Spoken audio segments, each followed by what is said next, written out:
weeks break, and they will continue to be in camp till September when they play the next game. So continuity is there. The guys are not going to just go home and get on fit. So I think they are it's the right step in the right direction. Is it fair for us to begin to compare these boys with the last set? The set that became world champions. Those ones were beating people 10, 12. No, but these ones are scoring 4. You can't continue to beat people, batter your opponents, because now you are the champion.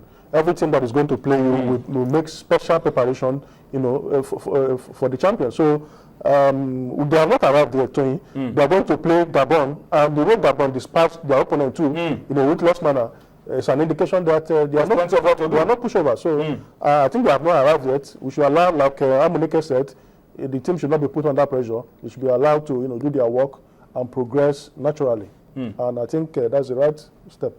Okay, let's move away from the boys now and talk about the girls. Sisi, tomorrow is the big one. I'm surprised that we do not have a lot of frenzy in the air about the Under-20 Women's World Cup. Why are people not talking about it? Is it because of the World Cup just ending and then the Commonwealth Games starting tomorrow? And then the games starting tomorrow. Why are we not talking so much about the FIFA Under-20 Women's World Cup in Canada? I think we're still trying to enjoy the moment at the Commonwealth Games. So many things happen and all that. So I think that's basically the reason. If maybe we had performed poorly at the Commonwealth Games, maybe by now attention will definitely shift here. We'll be thinking, okay, when we get to Canada, we could be able to pick up something, and Nigerians will definitely be smiling. Already they are smiling because of the numbers of medals that we won at the Commonwealth Games. But back to the Canada. Is that putting you under pressure that you have to step up?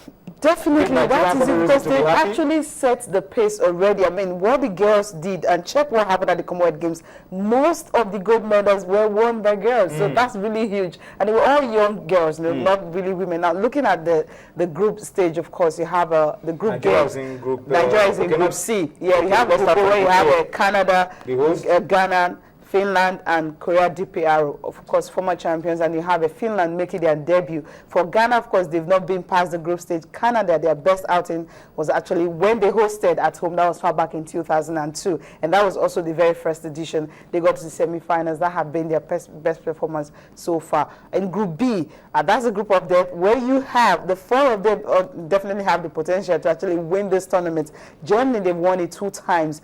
The US, 3 times they've won it. China, of course, they haven't won it, but they've been very close. And for Brazil, well, for them, they came 3rd in 2006. That's when Korea DPR won it. Then in Group C, you have England, they have Korea Republic, you have Mexico, and you have Nigeria. None of them have won the tournament. England were not here in the last edition. Korea Republic, of course, they will be thinking of how they can actually continue their impressive run in the last edition. For Mexico, in 2010, it was actually Nigeria that sent them back in the quarterfinals. So they all definitely want to go one better. For Nigeria, well, they've been to the finals before, that was in 2010. Of course, in 2012, they got to the semi-finals, and they will definitely want to go, one better, especially when you're having some of the, girls who actually played before. Some of them are still here in the tournament. And in Group D, you have New Zealand, and of course, you have followed by Costa Rica, France, and Paraguay making their debut. And the fixtures for tomorrow,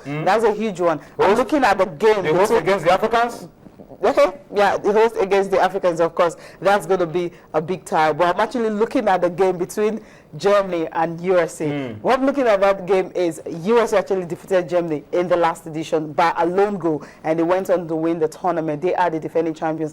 Now, if you look at what happened at the World Cup, Spain, actually Spain defeated Netherlands, by a lone goal in South Africa. And of course, in Brazil, what happened? It was 5-1 the other way around. So I don't know what will happen precisely. And the first time they met was actually also in Canada, semi-final at Edmonton. And that's the same venue for this match that will be played tomorrow. That's the big match for me. And China and Brazil, where they met before. The Brazilians, of course, the last edition were surprised. They went out at the group stage. But this time around, I think, they will all definitely want to start very early for them to be able to at least, get to the finals if possible, because they've not won at this particular stage. But when it comes to the Women's World Cup, of course, we know they are superpower in that one, followed by Germany. Now, for Nigeria, that's the match you should be looking at tomorrow. Nigerian girls will be starting their campaign on Thursday, like midnight, like Thursday, 12 midnight. That's when they're starting their campaign, and it's going to be against Mexico. You mean? Definitely, that is it. Okay, you have to give us reason to stay awake to watch this game. Yes, it is a first game, and Mexico, if you check, although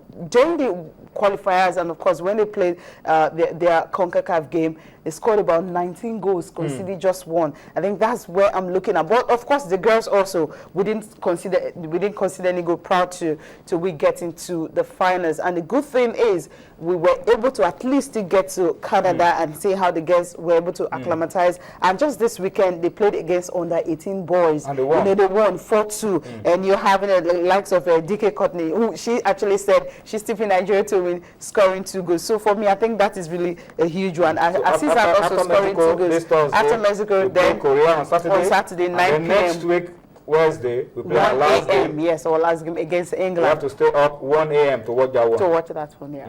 Remember what you do? You can, you go to work, but when you come back, just sleep for 2 hours, and you wake up and we will know whether to start up to watch that 1 a.m. By the time we see the first 2 games, we will know whether it's worth it or not.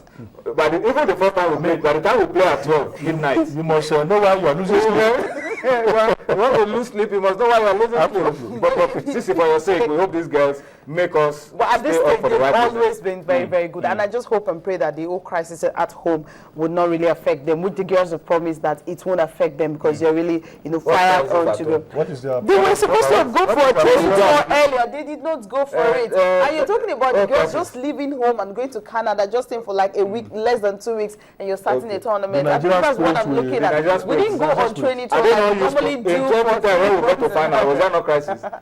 In 2010, when we got to final, there was crisis. But at least they went on some training tours and all that compared to this one. Okay. So this is really, we didn't really get that grade A friendlies we're really looking for. We didn't get we wish the girls all the best, Sisi. And for your sake, we hope that we go up to the last day and we're able to follow this tournament. But great time and support these girls. I wish them luck, and let's see how it pans out at the end of the day.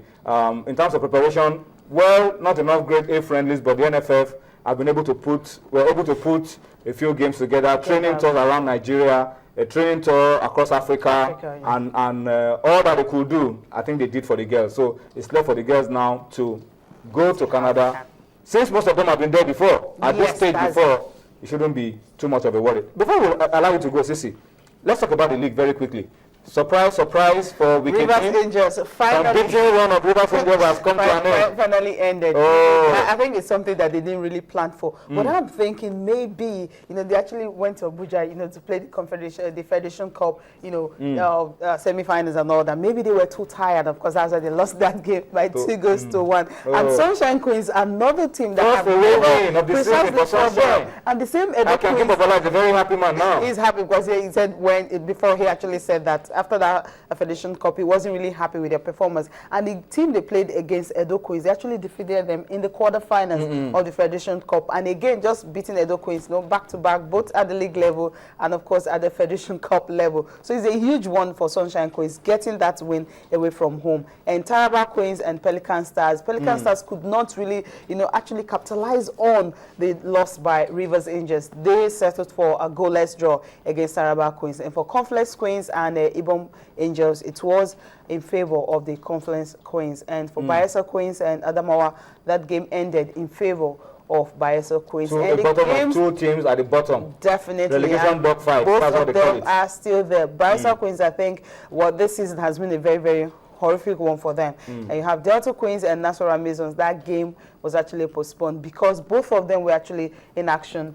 at the Federation Cup. So that's the reason that game was played at postponed. some other time. Yeah, some other time. So. And the good news for Adamawa Queens right now, they will now be playing their games.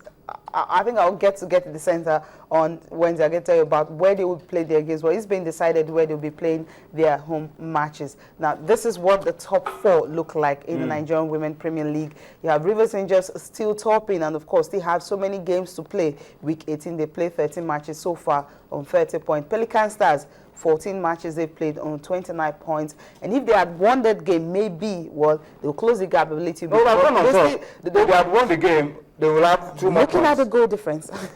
2 more points, 31. They would have gone on 31. But the goal difference definitely is still another one you have to 31 points will have put them on top. And for the fact that Rivers Angels still have an outstanding game. So that will have been maybe a temporal measure for Osun Babes, of course. Despite that victory against the Rivers Angels, actually put them in the top 4, you know.